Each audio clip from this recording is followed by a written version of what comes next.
Welcome back to my channel, everybody. Thank you for tuning in. Let me give you a brief rundown on what it means to do a final walkthrough prior to closing.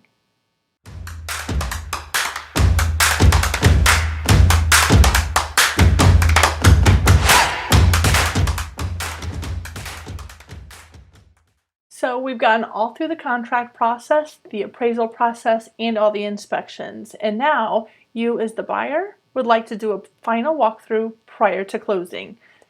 There is no set in stone date on when this has to happen. Generally it happens within 1 to 2 days prior to closing. Sometimes your buyer may want to go in an hour before closing. And me as a buyer's agent totally encourage this final walkthrough. I want the buyer to walk through their home and to see it to make sure that it is everything that they expected to get, that they thought that they would be receiving, and that there was no mishaps while the seller was moving stuff out and getting ready for closing, per se. It does happen, unfortunately. Sometimes you will find that sellers are still living in the home while you do your final walkthrough. You'll still get the idea though. The majority of their stuff will be out of the home. You may hear of examples as to a buyer decided not to do a final walkthrough, or maybe possibly the real estate agent never suggested having a final walkthrough done. And that is sometimes where we find the most problems to happen.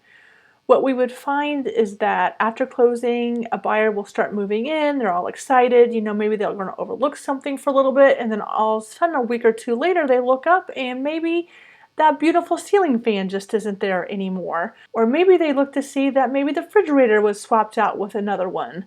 Yes, it does happen, unfortunately. Basically, at this point, there's really not a whole lot of recourse that we can go back and try to do to try to get that fixed, because at closing, we are all signing documents that basically we are accepting the home in its current condition. It's worth effort to try, but just don't hold out hope that we're going to be able to get the sellers to come back to take care of something, when the best time to take care of it is right before closing, before any and all documents have been signed. If you're asking me, I absolutely encourage having final walkthroughs prior to a closing.